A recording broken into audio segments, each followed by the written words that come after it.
Bismillahirrahmanirrahim. Assalamualaikum warahmatullahi wabarakatuh. Nama saya Nurul Hasanah, NPM 1901011127. Saya dari kelas PAIB semester 3 ingin menjelaskan mengenai pengertian ulumul Quran beserta cabang-cabang ulumul Quran. Baik, di sini saya akan menjelaskan pengertian ulumul Quran. Ulumul Quran berasal dari bahasa Arab, terdiri dari dua kata yaitu ulum dan Al-Quran. Ulum jamak dari kata ilm, berasal dari kata alima ya'lamu ilman, yang berarti mengetahui sesuatu yang jelas. Sedangkan Al-Quran adalah kalam Allah Subhanahu wa Ta'ala yang diturunkan kepada Nabi Muhammad SAW sebagai pedoman bagi umat manusia. Bagi yang membacanya mendapat pahala.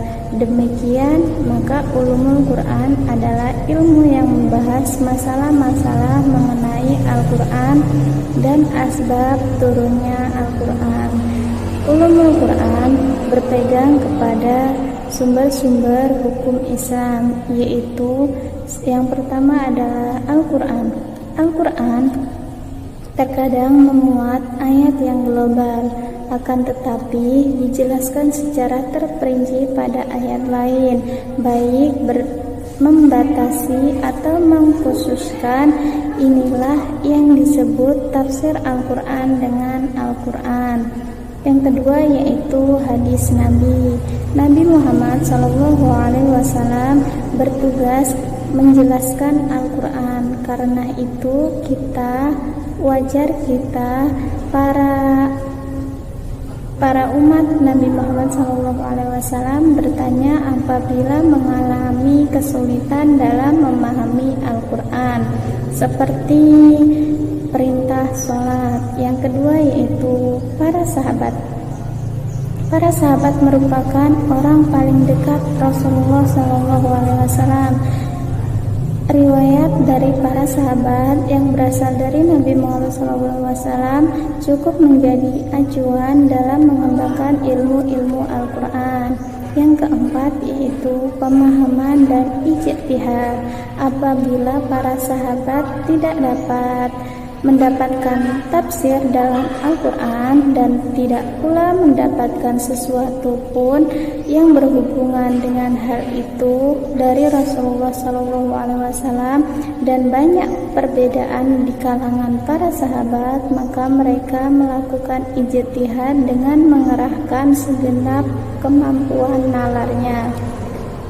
Baik, selanjutnya ruang lingkup ulumul Quran. Yang pertama yaitu mencakup persoalan turunnya Al-Quran atau biasa disebut dengan nuzulul Quran.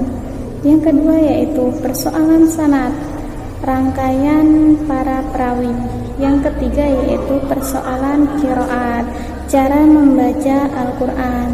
Yang keempat yaitu persoalan kata-kata Al-Quran. Yang kelima yaitu persoalan makna-makna Al-Quran yang berkaitan dengan hukum.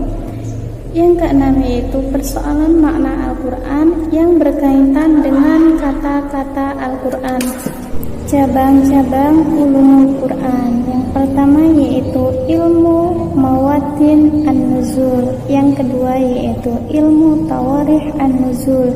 Yang ketiga yaitu ilmu asbab an-nuzul. Yang keempat yaitu ilmu qiraat. Yang kelima yaitu ilmu tajwid. Yang keenam yaitu ilmu gharib. Yang ketujuh yaitu ilmu i'rab. Yang ke-8 yaitu ilmu wujuh wa an-nazir. Yang ke-9 yaitu ilmu ma'rifah al-muhkam wa al-mutasyabih. Yang ke-10 yaitu ilmu nasyih. Yang ke-11 yaitu ilmu ijaz Al-Quran. Yang ke-12 yaitu ilmu badai Al-Quran. Yang ke-13 yaitu ilmu tanasub ayat Al-Quran. Yang ke-14 yaitu ilmu aqsam Al-Quran. Yang ke-15 yaitu ilmu amsal Al-Quran. Yang ke-16 yaitu ilmu jidal Al-Quran. Yang ke-17 yaitu ilmu adab tilawatil Quran.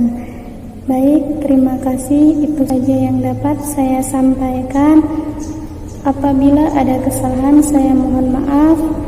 Kepada Allah saya mohon maghfirah. Saya akhiri.